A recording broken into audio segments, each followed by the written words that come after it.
If you are watching this at home and you are exhausted by the spectacle of division and dysfunction, I'm asking you to join me to help turn the page on our politics.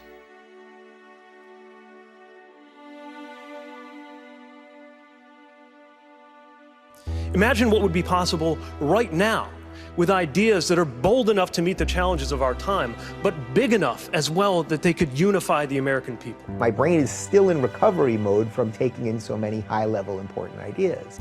That's what presidential leadership can do. That's what the presidency is for, and that is why I'm asking for your vote.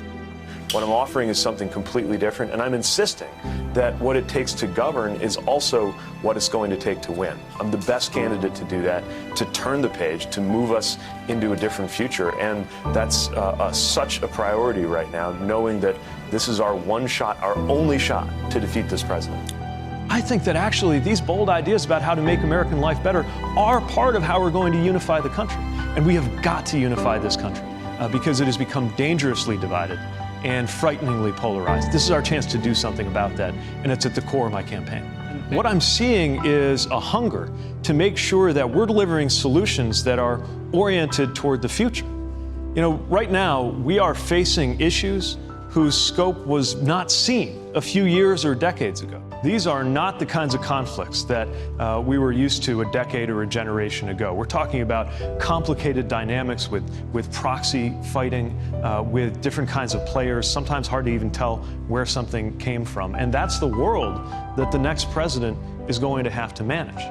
I am a little worried that a message is going around that's telling folks you gotta choose between the best way to govern and the right way to win.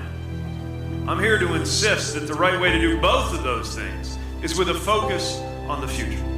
Thanks for joining us. How do you feel your night went? Great. I thought we had a chance to really lay out why my vision and our idea is different, why it's not just about the technical specs of our plans, it's about how we're actually going to make sure any of our plans get done. And from climate to Medicare, as I propose Medicare for all who want it, to education, it's an opportunity to lay out what it's going to take to have ideas that are bold enough to actually meet the challenge that we have and can be unifying at a time when our country is dangerously divided. The world's not divided into good people or bad people, or people who are permanently on one side of the aisle and the other.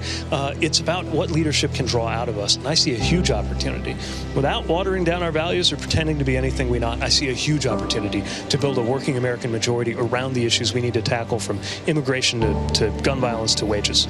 It matters what you care about and whether you're committed to uniting rather than dividing the American people as president. And my message is one of solving these problems and working really hard to unite the American people too. What's really important, I think, right now is not just the diversity of the field, but the answers that we're offering to the American people. And I think in the end, that's what the voters are going to make their decision based on. And my job is to make sure that there is no confusion over where I stand on any of the issues that are going to shape the minds of fellow Americans in terms of what's going to happen in my White House versus what one of the others might try to do. Part of where the left and the center left have gone wrong is we've been so policy-led that we haven't been as philosophical. So right now, I think we need to articulate the values, lay out our philosophical commitments, and then develop policies off of that. And I'm working very hard not to put the cart before the horse. I think it can actually be a little bit dishonest to think you have it all figured out on day one.